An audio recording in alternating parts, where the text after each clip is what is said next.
ಮಾಡ್ತಾ ಇದ್ದೀವಿ. ಸುಮಾರು ಯಶಸ್ವಿ ಆಗಿದ್ದೇವೆ ನಾವು. ಈಗ ಪರೀಕ್ಷೆ ತಮ್ಗೆ ಗೊತ್ತಿದ್ದಂಗೆ PSI ಪರೀಕ್ಷೆ 28ಕ್ಕೆ ನಾವು ಫಿಕ್ಸ್ ಮಾಡ್ಕೊಂಡಿದ್ವಿ. 22ರಿಂದ 28ಕ್ಕೆ ಅಂತ ಮಾಡೋದು. ಆಮೇಲೆ ಅದು ಅವತ್ತು ಕೂಡ UPSCಯಲ್ಲಿ ಒಂದು ಇಂಗ್ಲೀಷ್ ಪೇಪರು ಕ್ಲಾಶ್ ಆಗ್ತಾ ಇದೆ ಅಂತೇಳಿ ನಮಗೆ ಮಾಹಿತಿ ಗೊತ್ತಾದ ಮೇಲೆ ಅದನ್ನು 3ನೇ ತಾರೀಕು ಅಕ್ಟೋಬರ್ 3ನೇ ತಾರೀಕಿಗೆ ಅಂತೇಳಿ ಫಿಕ್ಸ್ ಮಾಡಿದ್ದೇವೆ. ಅದು ಈಗಾಗಲೇ KEN ಅವರು ಕರ್ನಾಟಕ ಎಕ್ಸಾಮಿನೇಷನ್ ಅಥಾರಿಟಿಯವರು ಅನೌನ್ಸ್ ಮಾಡಿದ್ದಾರೆ. ಅವರು ಶೆಡ್ಯೂಲ್ ಅನೌನ್ಸ್ ಮಾಡಿದ್ದಾರೆ, ಅವತ್ತಿಗೆ ಎಕ್ಸಾಮ್ ಮಾಡ್ತಾರೆ.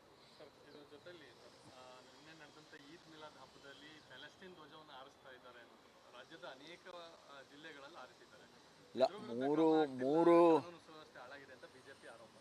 ಮೂರು ಜಿಲ್ಲೆಯಲ್ಲಿ ನಮಗೆ ಕಂಡು ಬಂದಿದೆ. ಅವ್ರನ್ನೆಲ್ಲ ಅರೆಸ್ಟ್ ಮಾಡಿದ್ದೇವೆ. ಅವ್ರು ಹೇಳೋದೇನು ಅಂದರೆ ಗೌರ್ಮೆಂಟ್ ಆಫ್ ಇಂಡಿಯಾದವರೇ ಪ್ಯಾಲೆಸ್ಟೈನಿಯನ್ಗೆ ನಾವು ಸಪೋರ್ಟ್ ಮಾಡ್ತೀವಿ ಅಂತ ಹೇಳಿಕೆ ಕೊಟ್ಟಿದ್ದಾರೆ. ಅದರಲ್ಲಿ ತಪ್ಪೇನು ಅಂತೇಳಿ ಅವರ ಆರ್ಗ್ಯುಮೆಂಟ್ ಇದೆ. ಆದರೂ ಕೂಡ ನಾವು ಅವ್ರನ್ನ ಅರೆಸ್ಟ್ ಮಾಡಿದ್ದೀವಿ. ಯಾರು ಈ ಸಂದರ್ಭದಲ್ಲಿ ನಿಮಗೆ ಪ್ರಚೋದನೆ ಮಾಡಿ ಈ ಬಾವುಟ ಆರಿಸ್ಬೇಕು ಅಂತ ಹೇಳಿದರು ಅಂತೇಳಿ ಅದನ್ನೆಲ್ಲ ತನಿಖೆ ಮಾಡ್ತಾಯಿದ್ದೀವಿ. ಎಲ್ಲ ಚಿಕ್ಕ ಹುಡುಗರು 17, 18, 20 ವರ್ಷದ ಹುಡುಗರಿಗೆ ಇದನ್ನು ಇನ್ಸ್ಟಿಗೇಟ್ ಮಾಡಿದ್ದಾರೆ ಅಂತ ಹೇಳಿ ಅವ್ರನ್ನ ಅರೆಸ್ಟ್ ಮಾಡಿದ್ದಾರೆ.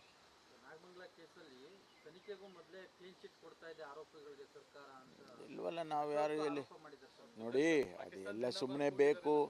ಅವರು ಇದನ್ನೇ ಒಂದು ದೊಡ್ಡ ಇಶ್ಯೂ ಮಾಡೋದಕ್ಕೆ ಮಾತಾಡ್ತಾ ಇರ್ತಾರೆ ಯಾವಾಗಲೂ. ನಾವು ಕಾನೂನು ಪ್ರಕಾರ ಏನು ಕ್ರಮ ತಗೋಬೇಕು ಅದನ್ನೆಲ್ಲವನ್ನು ಕೂಡ ಮುಲಾಜಿಲ್ಲದೆ ತಗೊಂಡಿದ್ದೀವಿ. ಇನ್ನೂ ಕೂಡ ತನಿಖೆ ಏನು ಮಾಡ್ತಾ ಇದ್ದಾರೆ, ಆ ತನಿಖೆಯಲ್ಲೇನು ವಿಚಾರಗಳು ಬರುತ್ತೆ ಅದರ ಆಧಾರದ ಮೇಲೆ ಇನ್ನೂ ಮುಂದಕ್ಕೆ ಏನು ಕ್ರಮ ತಗೋಬೇಕೋ ತಗೊಳ್ತೀವಿ. ಅದನ್ನು 100 ಸರಿ ಹೇಳ್ತೀನಿ ನಾನು. ಯಾವುದೇ ಮುಲಾಜಿಲ್ಲದೆ ಕ್ರಮ ತಗೊಳ್ತೀವಿ ಅಂತ ಹೇಳ್ತೇವೆ. ಅವರು ಹೇಳ್ತಾನೆ ಇರ್ತಾರೆ. ಅವರು ದಿನಕ್ಕೊಬ್ಬೊಬ್ಬರು BJP ಮುಖಂಡರುಗಳು ದಿನಕ್ಕೊಬ್ಬೊಬ್ಬರು ನಾಗಮಂಗಲದ ವಿಚಾರದಲ್ಲಿ ಒಂದೊಂದು ಹೇಳಿಕೆ ಕೊಡ್ತಾರೆ. ಅವ್ರದ್ದೇ ಒಂದು ಡಿಸೈನ್ ಇದೆ. ಒಬ್ಬೊಬ್ಬರು ಒಂದೊಂದು ಹೇಳಿಕೆ ಕೊಡೋಣ ದಿನಕ್ಕೆ ಅಂತ ಹೇಳಿ. ನಾವು ಏನು ಕಾನೂನು ಪ್ರಕಾರ ತಗೋಬೇಕೋ ತಗೊಳ್ತೀವಿ.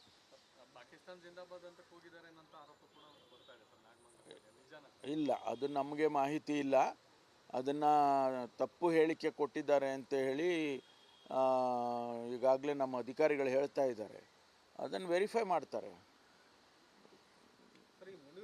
ವಿಚಾರದಲ್ಲಿ ತ್ವರಿತಗತವಾಗಿ ಸರ್ಕಾರ ಕ್ರಮ ತೆಗೆದುಕೊಳ್ಳುತ್ತೆ. ಆದರೆ ಚೆನ್ನಾರೆಡ್ಡಿ ಮೇಲೆ ಯಾಕೆ ತೆಗೆದುಕೊಳ್ಳುತ್ತಿಲ್ಲ ಅನ್ನೋ ಆರೋಪ ಬಿಜೆಪಿ ಮಾಡ್ತಾರೆ. ಯಾರು ನಾವು ಅವ್ರ ಮೇಲೂ ಕ್ರಮ ತಗೊಳ್ತೀವಿ. ಯಾರನ್ನು ನಾವೇನು ರಕ್ಷಣೆ ಮಾಡೋದೇನು ಇಲ್ವಲ್ಲ.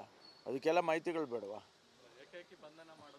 ಅವರು ಏಕಾಏಕಿ ಏನು ಬಂಧನ ಮಾಡಿಲ್ಲ. ಅವರು ಕಂಪ್ಲೇಂಟ್ ಮಾಡಿದ್ರು. ಕಂಪ್ಲೇಂಟ್ ಮಾಡಿ ಅವರು ಯಾರು ಆ ವಿಡಿಯೋಗ್ರಾಫಿ ಏನು ಕೊಟ್ಟಿದ್ರು ಅದರ ಆಧಾರದ ಮೇಲೆ ಮಾಡಿದ್ದಾರೆ. ಈಗ ಅದನ್ನೆಲ್ಲ FSLಗೆ ಅವರು ವಾಯ್ಸ್ ಇದನ್ನು ತೊಗೊಂಡಿದ್ದಾರೆ. ಈಗ FSLಗೆ ಕಳಿಸಿದ್ದಾರೆ. ಅದು ಬಂದರೆ ಮ್ಯಾಚ್ ಆದರೆ ಕ್ರಮ ಮುಂದುವರಿಯುತ್ತೆ.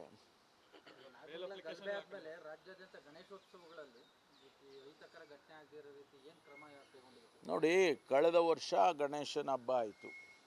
ಯಾವುದೋ ಒಂದು ಘಟನೆ ನಮಗೆ ಸಣ್ಣ ಪುಟ್ಟದ್ದು ಆಗಿರುತ್ತೆ, ಇಲ್ಲ ಅಂತ ನಾನೇನು ಸಂಪೂರ್ಣ ಡಿನೇ ಮಾಡೋಕ್ಕೆ ಹೋಗಲ್ಲ. ಆದರೆ ಮೇಜರ್ ಇನ್ಸಿಡೆಂಟ್ಸ್ಗಳು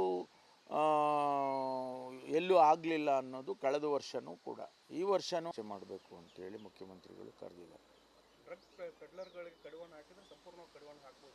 ಅಲ್ಲಲ್ಲ, ಇದು ಬೇರೆ. ಇದು ನಾನು ಹೇಳ್ತಾ ಇರೋದೇ ಬೇರೆ. ನಾನು ಹೇಳ್ತಾ ಇರೋದು ಸಿಂಥೆಟಿಕ್ ಡ್ರಗ್ಸ್ ಅಂದರೆ ಟ್ಯಾಬ್ಲೆಟ್ಸು, ಬೇರೆ ಬೇರೆ ಪ್ರಿಸ್ಕ್ರೈಬ್ ಮಾಡ್ತಾರಲ್ಲ ಡಾಕ್ಟರ್ಸು, ಆ ಟ್ಯಾಬ್ಲೆಟ್ಸನ್ನು ಈಸಿಯಾಗಿ ಮೆಡಿಕಲ್ ಶಾಪಲ್ಲಿ ತೊಗೋಬೋದು ಅನ್ನೋ ಥರ ಆಗಿಬಿಟ್ಟಿದೆ ಅಂತ. ನಾವು ಈ ಗಾಂಜಾ ಈ ಥರ ಸಿಂಥೆಟಿಕ್ ಡ್ರಗ್ಸು ಅದನ್ನೆಲ್ಲ ಕಂಟ್ರೋಲ್ ಮಾಡಿದ್ದೇವೆ. ಆದಷ್ಟು ಕಂಪ್ಲೀಟ್ ನಿಲ್ಲಿಸದೇ ಇದ್ದರೂ ಕೂಡ ತುಂಬ ಡ್ರಾಸ್ಟಿಕ್ಕಾಗಿ ಕಡಿಮೆ ಆಗಿದೆ.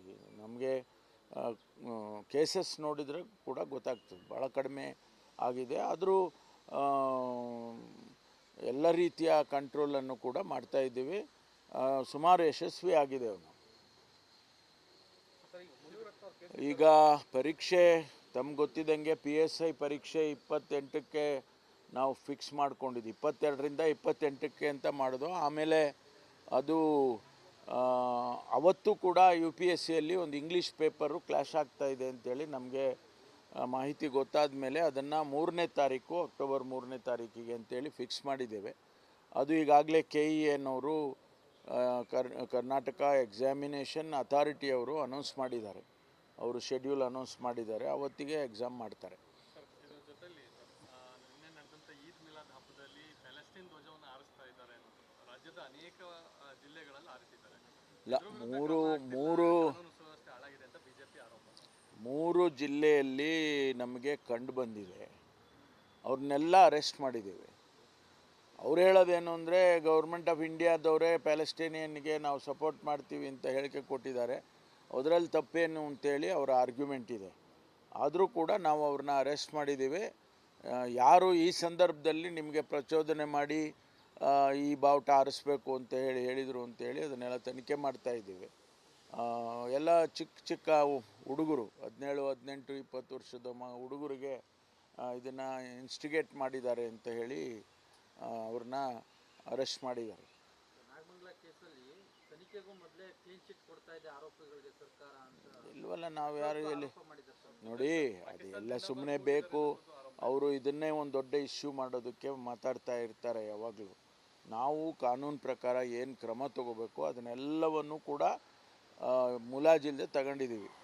ಇನ್ನೂ ಕೂಡ ತನಿಖೆ ಏನು ಮಾಡ್ತಾ ಇದ್ದಾರೆ, ಆ ತನಿಖೆಯಲ್ಲೇನು ವಿಚಾರಗಳು ಬರುತ್ತೆ ಅದರ ಆಧಾರದ ಮೇಲೆ ಇನ್ನೂ ಮುಂದಕ್ಕೆ ಏನು ಕ್ರಮ ತಗೋಬೇಕೋ ತಗೊಳ್ತೀವಿ.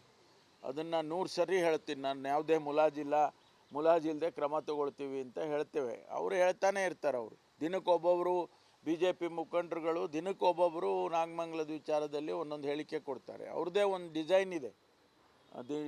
ಒಬ್ಬೊಬ್ಬರು ಒಂದೊಂದು ಹೇಳಿಕೆ ಕೊಡೋಣ ದಿನಕ್ಕೆ ಅಂತ ಹೇಳಿ. ನಾವು ಏನು ಕಾನೂನು ಪ್ರಕಾರ ತಗೋಬೇಕೋ ತಗೊಳ್ತೀವಿ. ಪಾಕಿಸ್ತಾನ ಜಿಂದಾಬಾದ್ ಅಂತ ಕೂಗಿದ್ದಾರೆ ಅನ್ನೋ ಆರೋಪ ಕೂಡ ಬರ್ತಾ ಇದೆ ಸರ್ ನಾಗಮಂಗಲದಲ್ಲಿ. ನಿಜಾನ? ಇಲ್ಲ, ಅದು ನಮಗೆ ಮಾಹಿತಿ ಇಲ್ಲ. ಅದನ್ನು ತಪ್ಪು ಹೇಳಿಕೆ ಕೊಟ್ಟಿದ್ದಾರೆ ಅಂತ ಹೇಳಿ ಈಗಾಗಲೇ ನಮ್ಮ ಅಧಿಕಾರಿಗಳು ಹೇಳ್ತಾ ಇದ್ದಾರೆ. ಅದನ್ನು ವೆರಿಫೈ ಮಾಡ್ತಾರೆ. ಸರ್, ಈ ಮುನಿರತ್ನ ಅವರ ವಿಚಾರದಲ್ಲಿ ತ್ವರಿತಗತವಾಗಿ ಸರ್ಕಾರ ಕ್ರಮ ತೆಗೆದುಕೊಳ್ಳುತ್ತೆ, ಆದರೆ ಚೆನ್ನಾರೆಡ್ಡಿ ಮೇಲೆ ಯಾಕೆ ತೆಗೆದುಕೊಳ್ಳುತ್ತಿಲ್ಲ ಅನ್ನೋ ಆರೋಪ ಬಿಜೆಪಿ ಮಾಡ್ತಾರೆ. ಯಾರು ನಾವು ಅವ್ರ ಮೇಲೂ ಕ್ರಮ ತಗೊಳ್ತೀವಿ. ಯಾರನ್ನೂ ನಾವೇನು ರಕ್ಷಣೆ ಮಾಡೋದೇನು ಇಲ್ವಲ್ಲ. ಅದಕ್ಕೆಲ್ಲ ಮಾಹಿತಿಗಳು ಬೇಡವಾ? ಏಕಾಏಕಿ ಬಂಧನ ಮಾಡಿದ್ರು. ಅವರು ಏಕಾಏಕಿ ಏನು ಬಂಧನ ಮಾಡಿಲ್ಲ. ಅವರು ಕಂಪ್ಲೇಂಟ್ ಮಾಡಿದ್ರು. ಕಂಪ್ಲೇಂಟ್ ಮಾಡಿ ಅವರು ಯಾರು ಆ ವಿಡಿಯೋಗ್ರಾಫ್ ಏನು ಕೊಟ್ಟಿದ್ರು ಅದರ ಆಧಾರದ ಮೇಲೆ ಮಾಡಿದ್ದಾರೆ. ಈಗ ಅದನ್ನೆಲ್ಲ FSLಗೆ ಅವರು ವಾಯ್ಸ್ ಇದನ್ನು ತೊಗೊಂಡಿದ್ದಾರೆ. ಈಗ FSLಗೆ ಕಳಿಸಿದ್ದಾರೆ. ಅದು ಬಂದರೆ ಮ್ಯಾಚ್ ಆದರೆ ಕ್ರಮ ಮುಂದುವರಿಯುತ್ತೆ. ಗಲಭೆ ಆದ್ಮೇಲೆ ರಾಜ್ಯಾದ್ಯಂತ ಗಣೇಶೋತ್ಸವಗಳಲ್ಲಿ ಅಹಿತಕರ ಘಟನೆ ಆಗದಿರೋ ರೀತಿ ಏನು ಕ್ರಮ ಕೈಗೊಂಡಿದೆ? ನೋಡಿ, ಕಳೆದ ವರ್ಷ ಗಣೇಶನ ಹಬ್ಬ ಆಯಿತು.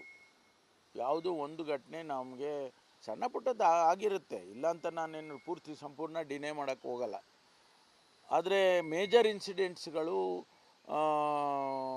ಎಲ್ಲೂ ಆಗಲಿಲ್ಲ ಅನ್ನೋದು ಕಳೆದ ವರ್ಷವೂ ಕೂಡ. ಈ ವರ್ಷವೂ ಅಷ್ಟೇ.